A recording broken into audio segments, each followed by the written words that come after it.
یہاں ایک بڑے بزرگ تھے، بڑے عالم تھے، بڑے اللہ والے تھے.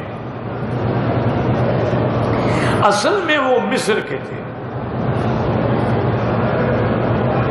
انہوں نے والد صاحب رحمت اللہ علیہ زندہ تھے، ان کے پاس آئے اور کہا کہ حضرت میرا بیٹا اتنا نافرمان ہے، اتنا گستاخ ہے کہ میرے گھر میں خود اس نے چوری کے زیورات کی چھوٹی سی صندوقی میں بند کر کے میرے گھر میں رکھے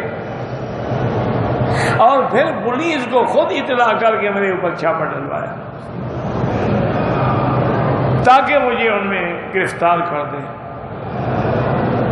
میں نے جب دیکھا کہ پولیس دروازے پہ کھڑی ہے، میں نے پوچھا بھی کیا بات ہے؟ انہوں نے کہا کہ آپ کے گھر میں چوری کے زیورات ہیں.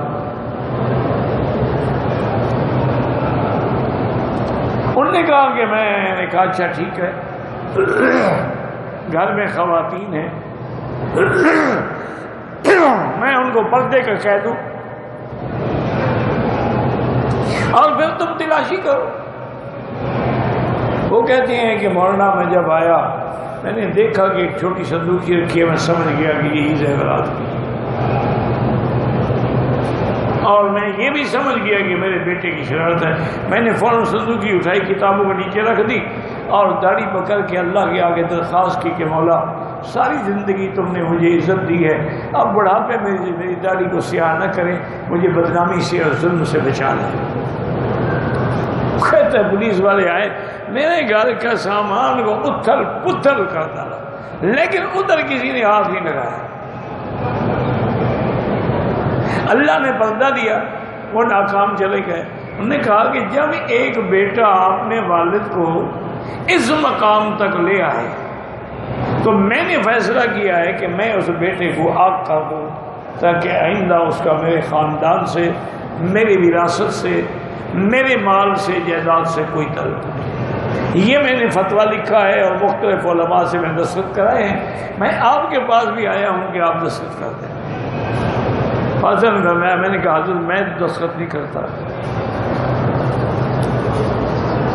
انہوں نے کہا کیا وجہ؟ میں نے کہا آپ کر ہی نہیں سکتے شریعت میں. نوح علیہ السلام کا بیٹا کافر ہے، باپ کے سامنے کھڑا ہے کہ سآوی الی جبل یعصمنی من الماء، میں پہاڑ پہ چڑھ جاؤں گا، تیرا پانی کیا کرے گا؟ یہ 10 فٹ اونچا ہوگا، 20 فٹ ہوگا، میں تو 2000 فٹ بلندی پہ چلا جاؤں گا.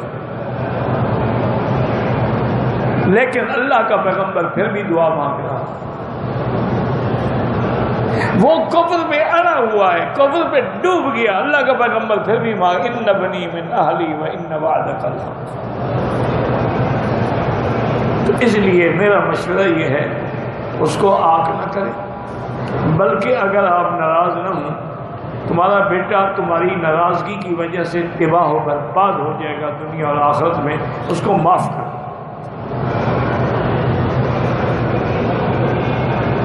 اور جب مصر جاؤ نا تو بیٹے کے لیے کوئی ہدیہ بھی لے جانا، اپنی بہو کے لیے بھی کوئی ہدیہ لے جانا.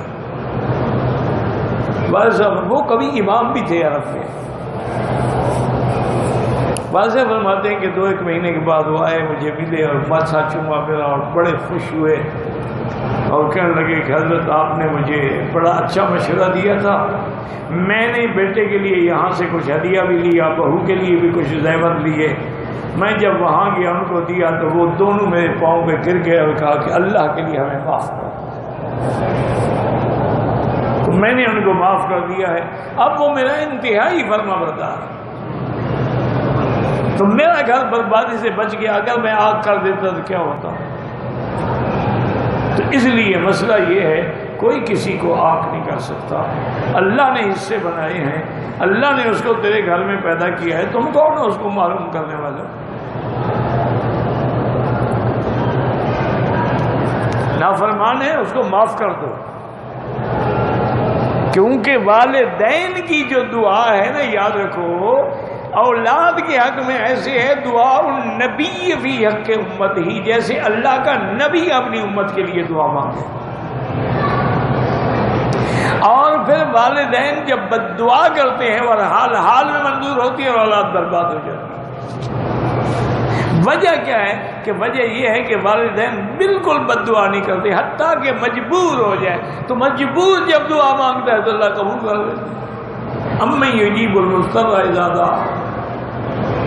اس لیے اپنی اولادوں کو ان کی نافرمانیوں کے باوجود بھی معاف کرو، اور ان کے لیے روزانہ 2 رکعت تہجد، 2 رکعت نماز صلاۃ الحاجہ پڑھ کے دعا کیا کریں، اور یاد الجلال والاکرام، یاد الجلال والاکرام، یاد الجلال والاکرام، اس نام کو کثرت سے پڑھیں، اور پھر ربنا ھب لنا من ازواجنا وذریاتنا قرۃ اعین واجعلنا للمتقین اماما، یہ دعا مانگیں، اللہ رحم فرمائے۔